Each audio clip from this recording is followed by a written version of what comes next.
Moshe Rabbeinu, our teacher Moses, is given a holy task, a sacred task, to go to Egypt and to convince the Pharaoh to release the Jewish people.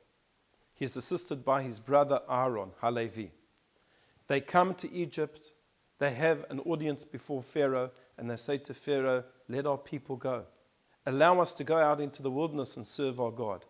And Pharaoh says, who is this God? I don't know about this God. I'm not going to let the Jewish people go. I'm not going to let the Hebrew slaves go. On the contrary, I'm going to make their situation even worse. Whereas before they would be given straw in order to make bricks, I'm not giving them straw anymore. They have to go and find it themselves. And now the Jews, over and above the work that they had at this stage, had to now go and gather straw to make bricks. And people came to Moshe and to Aaron and they complained. And they said that you've made the situation worse for us. Why did you do this? And that's how the Parsha of Shmot ends. At the beginning of this week's Parsha, Parshat Vaeira, Moshe is standing before God and he's complaining to God.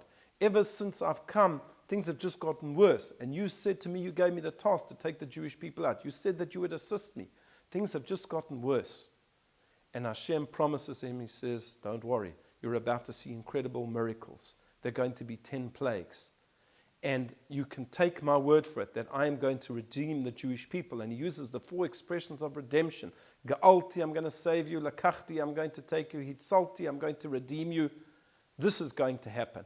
And of course in Parshat Vaeira, this is when the 10 plagues begin. And Pharaoh is brought to his knees. The entire country of Egypt is brought to their knees until ultimately in next week's Parsha, Parshat Bo, they are released. But it's exactly at this point that the Torah does something very, very unusual. After Hashem has reassured Moshe that he is indeed going to assist him in taking out the Jewish people, the Torah suddenly speaks about the lineage of Moshe. It tells us who Moshe is, who his parents are, Amram and Yocheved from the tribe of Levi. It tells us who Aaron is. Why does the Torah do this? Why does it suddenly make this break? Why doesn't it continue with the story and tell us about how Moshe was able to execute the 10 plagues? Why does it do this at this point? And the great Rabbi Shimshon Raphael Hirsch of Germany says something quite remarkable. The Torah has to tell us about Moshe's lineage precisely at this point. Because from this point onwards, Moshe is going to appear to us like a miracle maker, an incredible person, a tzaddik, somebody who can achieve miraculous things. And we might get the incorrect impression that he is not a human being, that he is someone godlike.